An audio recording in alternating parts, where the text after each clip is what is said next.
1. About 9 years ago, I worked during what we call Haunt at a large theme park in Provence where I live. Haunt takes place on the weekends of September and October leading up to Halloween. The theme park is filled with pop-up mazes that the guests can walk through, in addition to going on the park's roller coasters. When going into the park during Haunt, customers are always told, don't touch the monsters and/or actors. There are also signs that state this scattered around the park as well as at the entrance of each maze. But as you know, a lot of people are stupid. Or just a bunch of arseholes. Which is why the park employs extra security to walk around the park and walk through the mazes as well, to try to deter any potential violence towards personnel. I was one of the monsters in the maze, Bloodshed, the theme of which was Haunted Farm. Unfortunately, our maze was set up right next to the new maze Club Blood, which, don't know if you can tell by the name, was a maze that was basically a vampire-themed club, complete with skimpily clad dancers in cages. So most of the time security was next door, either enjoying the show or stopping perverts from molesting the dancers. Now, my costume was rather stupid looking, if I'm being honest. Picture the chicken from Family Guy, the one who always fights Peter, wearing a navy jumpsuit sporadically covered in small white feathers one would find on a pillow. Now, picture this on a 5'1" girl. Yeah, I was super spooky. I had an arrangement with the burlap people around the corner. They were covered head to toe in burlap to blend in with the maze walls. I scare people with a loud bark into the girl just outside my room, or distract them with my clucking and twitchy chicken movements so they let their guard down and can get jumped by Burlap Girl. Burlap Girl then scares them into Burlap Guy, and he scares them into the next room. The chain goes on. Now that the background is done, I can get to the actual story. The park had been open for maybe an hour, and I was in my usual part of the maze, hiding behind a stack of chicken coops. I could hear a small group of boys coming down the hall, leading into my room. They sounded like the usual young teens, full of themselves and bragging about how the maze wasn't scary. Some of them come into my room, and I come out from behind my coops and balk at them. I startled them, and one of the kids, trying to play tough in front of his friends, whacks the front of my mask. Now, normally, I let it go. I'm a tough little chicken lady, and know that sometimes people's first reaction is to strike out if startled. I was even hit by a little old lady's umbrella once. Not sure why Granny was in the maze. I feel like that would be a health risk, but that's beside the point. Anyways, the kid didn't actually hit me, he hit my beak, and the inside of my mask just barely touched my nose. But I was having a bad day, and I noticed this kid's 3-second pause between being scared and striking out. He didn't do it because he was scared, he did it to try to be cool. So I ripped off my mask, backed him into a wall and pointed at his chest and said, "I'm getting your ass kicked out, now." Miss Burlap heard me and got one of our stationary security people, who then got my maze manager. Security, my manager, the 3 kids and myself left the maze, and the kid who hit my mask started to stammer and make up excuses. "And I didn't mean to. I tripped over a hay bale." The kid's 2 friends tried to back him up, chiming in with, "Yeah, there was a hay bale." My manager laughed and shook his head, and I could see that the kids were confused, not knowing if they were going to get in trouble or not. Then he said, "There aren't any hay bales in her part of the maze." The boys' faces fell, and my manager then escorted them to the security office to call their chaperones. I found out later that night, early morning when the park closed, that in addition to the 3 young teenage boys, an older sister, cousin, and 2 parents also had to leave the park because of the kid who hit me. And by the way, there are no refunds if you're kicked out of the park, no matter how long you were there for. And the tickets were around $25 per person. Maybe I overreacted, but the moral of the story is, don't mess with the crazy, crazy lady, and don't touch the monsters. 2. Many years ago, more than 15, I worked as a programmer for an oil and gas automation company. This means we would design and build the computer systems for oil and gas plants, commission them, and support the operators during day-to-day operations. Because of this, my company ran a 24/7 support phone. Every week a member of my team would get the phone and be expected to be available to answer calls 24/7. We had enough people on the team that it would roughly equate to getting the phone twice a year. Most of the employees of this company were salaried, and the 24/7 phone was written into their contract. For every phone call they took, they could charge a minimum of 1 hour in banked time. This was a good deal for them and made the 24/7 phone easier to handle. I was a little different than my co-workers in that I wasn't a salaried employee. I was an hourly contractor. My co-workers would bank their time, but I was just paid out bi-weekly. My contract also stated that if I was being paid by the company, I had to be available exclusively to the company. This was added by their HR department because a few years before, they got an hourly contractor running side jobs for other businesses at his desk. This also meant that if they wanted me to be available exclusively to the company, they had to pay me for my time.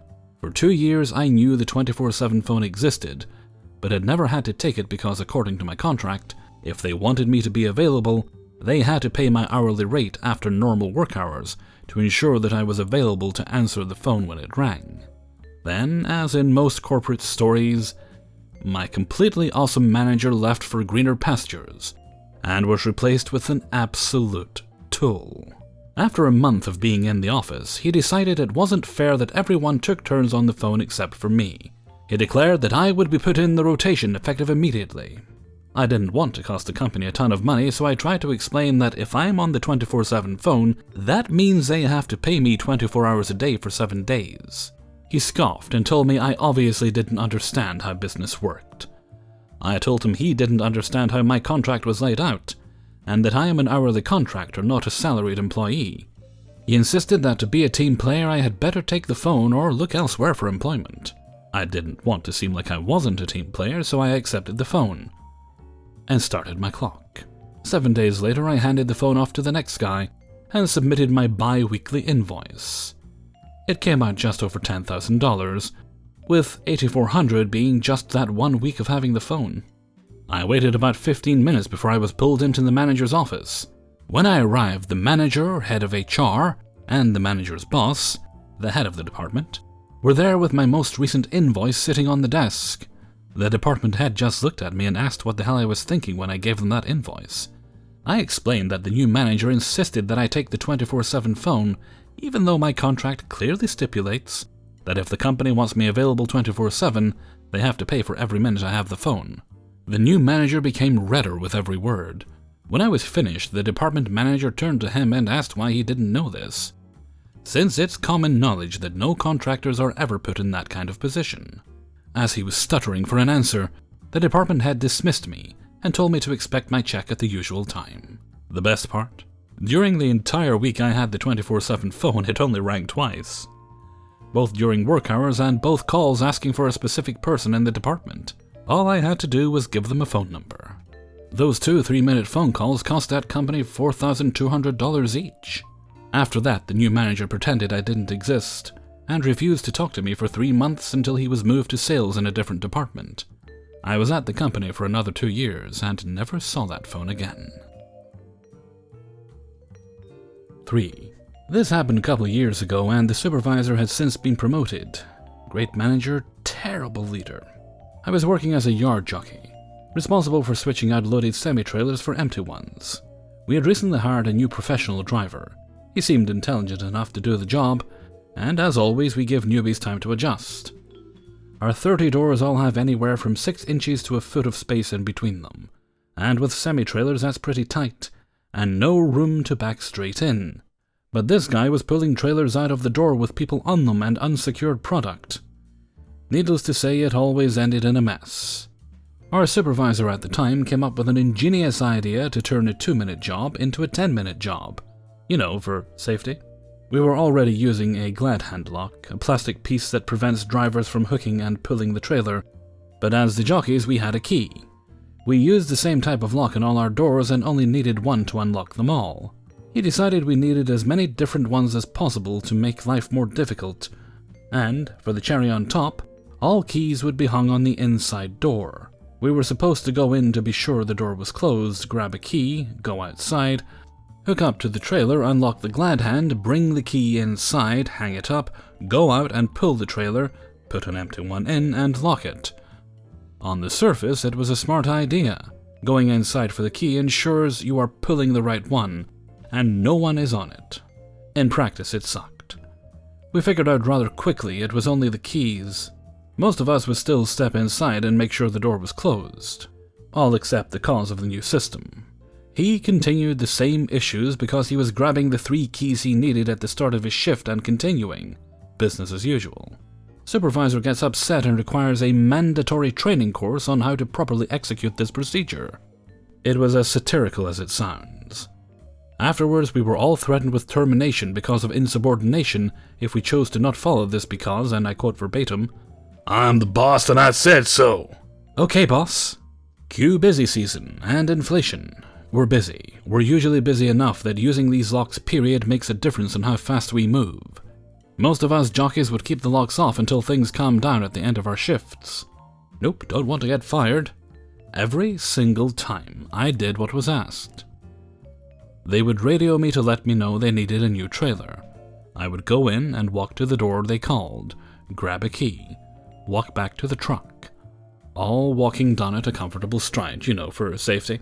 Drive the truck at the 5-mile-per-hour speed limit implemented by said supervisor and posted all over our lot, safety first, hook up, correctly lifting the trailer off the ground and backing under to lock it. Walk the key back to the door about a quarter of a mile, give or take a few yards.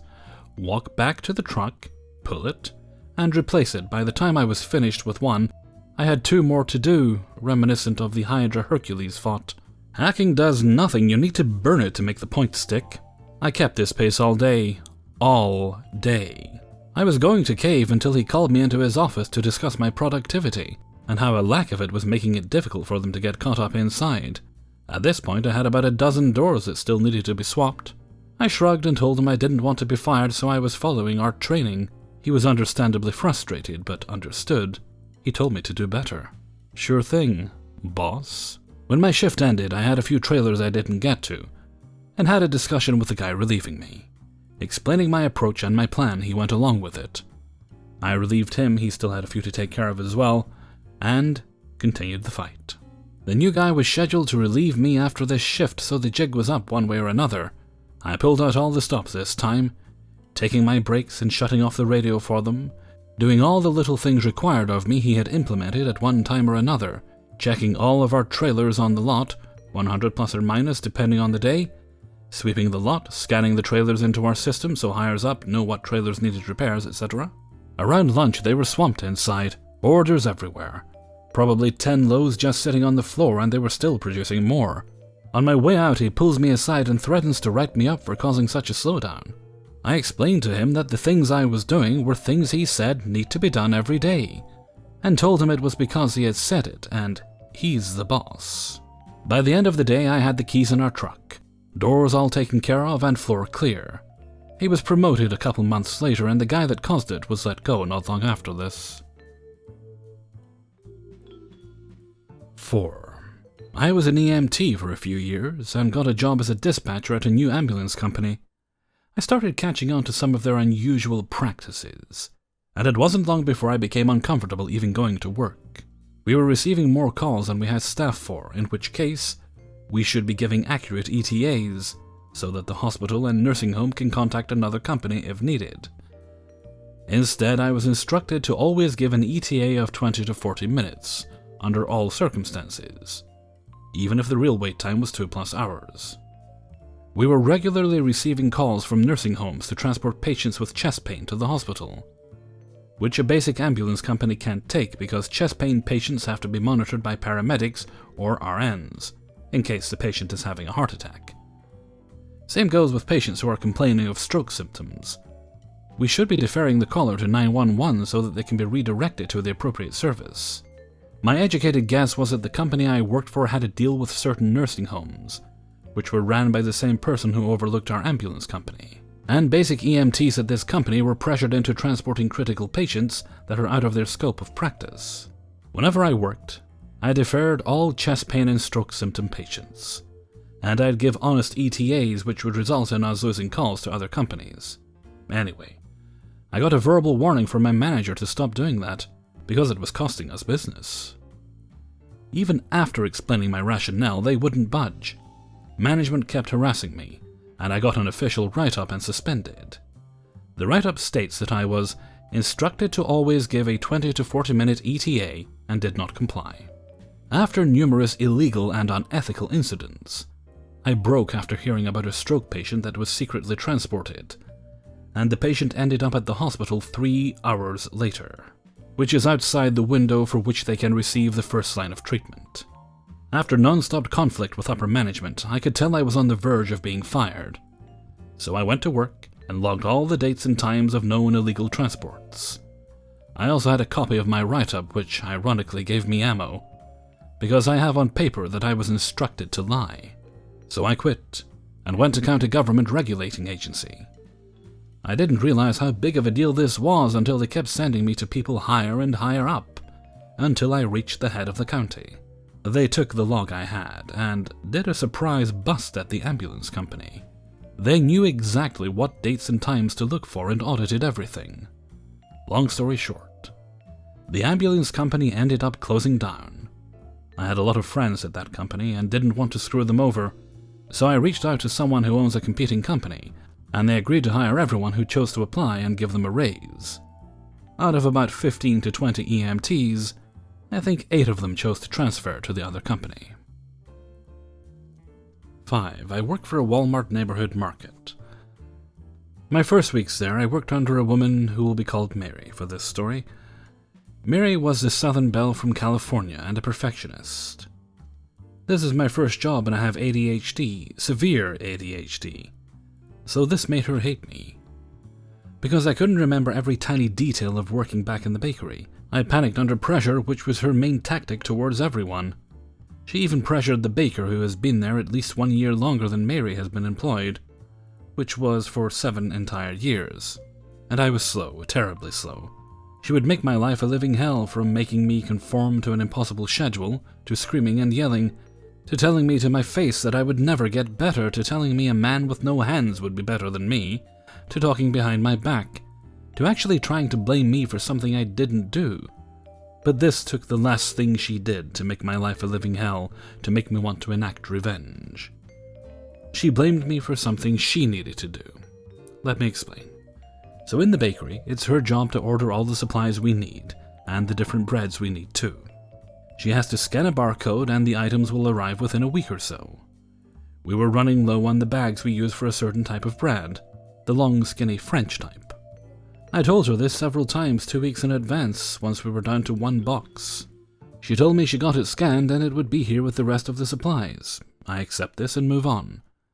The day comes and it's not there. We were running even lower on bags. I asked her why they weren't here and she said they should be here and probably got misplaced, and she'll order more. The day we run out is Thanksgiving. I panic because no one is doing anything about the bags being too busy. And we need those bags because the sliced, long, skinny breads will fall apart if we use the alternative. I managed to pull someone who can help me. The assistant manager had to drive to another store and grab a box of the bags we need. So I have to sit there and wait, panic running through my mind, waiting on her.